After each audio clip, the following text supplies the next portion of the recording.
Hey everybody, it's me again, Jason, and I'm back for more rocketry talk, and this time I'm going to talk about the maintenance involved with model or amateur rockets. It's not as simple as just sending the rocket up, watch it come down, do your recovery and start over. There's a lot of maintenance involved with the model and amateur rockets because of the forces they're facing going up and down. So let's get started.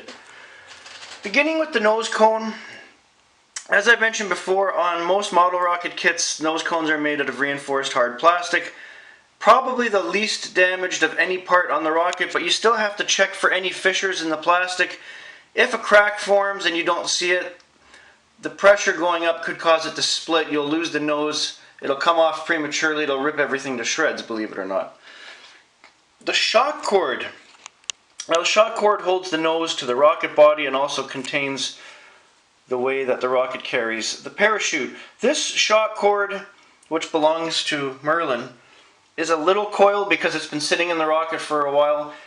If the shock cord gets too coiled, it's not going to deploy properly, your nose is going to have an issue, and it might damage the parachute, your rocket might not come back in one piece. Make sure that's always taut and strung out and straight, and not so much coiled. The parachute cord needs to be straight and not wound up or spiraled. If your parachute cord is not done correctly, it is going to prevent the parachute from opening properly, and again your rocket will come crashing down and you'll end up losing it or suffer heavy damage. The parachute itself, you want to make sure that there's no damage to the parachute after every launch, no torch marks or anything like that. The reinforcements and the loops where the string goes, the thread, make sure that there's no damage to that, and fold it up as per necessary. Now, I have a rule with my model rockets. After 5 launches, I do a thorough check of all the parts involved, and after 10 launches, I will either remove the rocket from active service or fix it up back as best as I can and send it up a few more times before it gets retired permanently.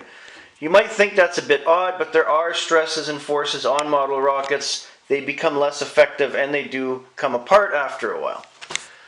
The rocket body itself, you need to make sure that it's still arrow straight. You don't want any bends or kinks, especially if it's a harder landing. Because they're reinforced cardboard, you can still have a couple bends in the rocket.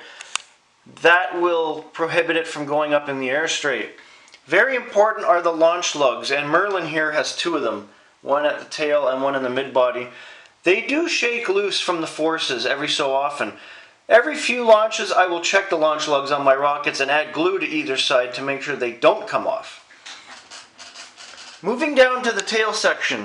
As I mentioned before, most fins are made of balsa or basswood. You still need to inspect them for hairline fractures. They will become huge cracks and fly off in mid-flight.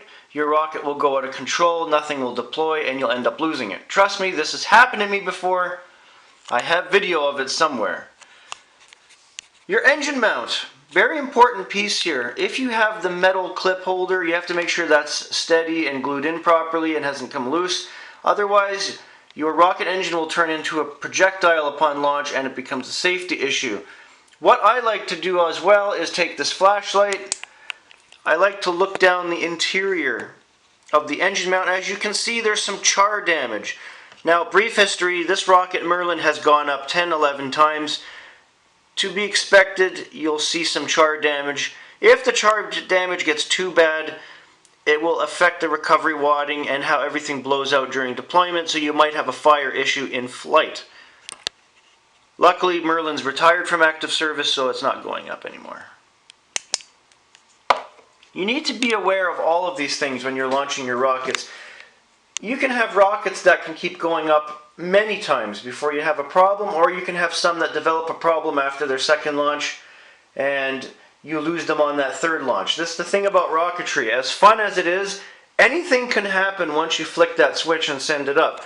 So proper maintenance is key, and that goes without saying across model and amateur rocketry. You need to be putting in the maintenance time as well.